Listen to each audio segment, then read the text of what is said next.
Hey guys, I'm Roxirin. You probably know me from places like Tumblr and Furry Amino. Recently, I did a vote on my Amino account asking what people would like me to make a video on, and the result was that I make a video about how I got into the furry fandom. The second to top vote was how I got into art, and luckily these things are pretty closely related, so I'm just going to be talking about both of them today. So, when I was in middle school, in like 6th grade, I was bullied a lot. I didn't really have any friends. I spent most of my time just chilling around by myself. I read a lot of books. I spent like most of my time in the library. One day I was surfing the net and I found a webcomic called Over the Mountains and Far Away by Skailla on DeviantArt. Up until this point, I'd done a bit of art here and there. I was always quite into art throughout my childhood. I just want to stress now, by the way, that this video is not scripted. I'm literally just talking and hoping it comes out okay, so you know, forgive me if I say anything like weird or just I'm making it up as I go along.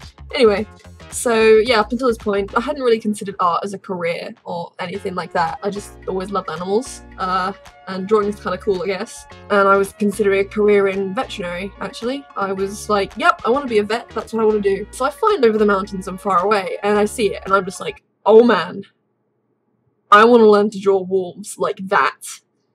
In short, I did. I sat down and yes, I did just straight up copy pages of this comic. I would say that copying is okay when like you just start learning. It's not the best. What I should have done was get a bunch of pictures of real wolves and copy them like as reference, because then I wouldn't still be having anatomy problems today. Quick advice to young artists is if you're going to learn to draw something, especially in a cartoony style, learn to draw it realistically first, because then you won't end up like me, who can't draw convincing, realistic, or cartoon wolves, and I'm just kind of stuck in the middle like heck. So yeah, I found that comic and I just started drawing, and I never really stopped drawing wolves. Wolves are still one of the main things that I draw, but over the next few years, I just steadily improved. When I hit high school, I was lucky enough to find a group of friends who love me and support me, and I love them back. Yeah, so furry fandom. I just liked drawing cartoon wolves. I was like, you know, just these are really cool, I like these. They were ferals, so they weren't anthro, they were just on all four legs, running around doing things that wolves do. And one day I was like, oh okay, you know, I'll do some other animals. So I did some other animals, and I made this cheetah character who I called Kim.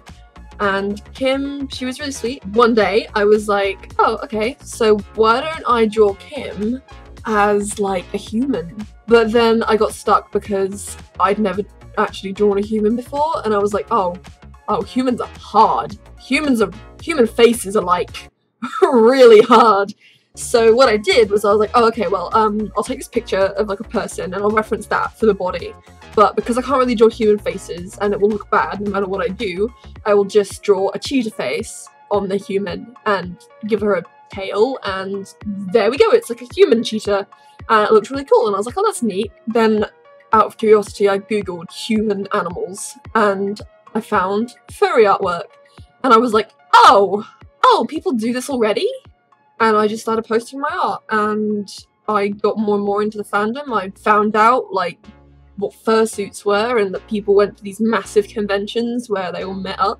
Funny story actually, when I found out about that side of the fandom, I was like, and for a little while I actually refused to associate with the furry fandom as a whole, because I really disliked the sexual side of it. I was like, guys, no, no way. I'm not like having anything to do with that. But then I realized that you can be a part of the fandom without having to engage in that kind of content. And so I made my Tumblr blog Safe for Work, and all my stuff is safe for work, and it always will be. So I kind of pride myself on being one of the few fully safe for work furry artists out there. And you know, fast forward a few years, I'm here now, and I'm more a part of the fandom than ever. I just hit 1,700 followers on Furry Amino, so thank you, all of you, you're amazing. Yeah, so that's basically it. Sorry it's not that exciting, it was basically me just like, oh my god, wolves! And then, oh my god, human wolves! And then that was pretty much it. If you liked this video, please by all means subscribe to me and hit that little bell that you can see so that you can get notifications whenever I post a new video. If you want to support me in any way and the work I do, and if you want to help me make more YouTube videos and get me some better equipment so that my microphone doesn't sound this bad whenever I'm talking to you, you can support me on Patreon. For as little as $1 a month, you will be helping me out massively, and I'll be able to do loads of really cool stuff for you guys. Thank you so much for watching, and I will see you all in the next video. Goodbye!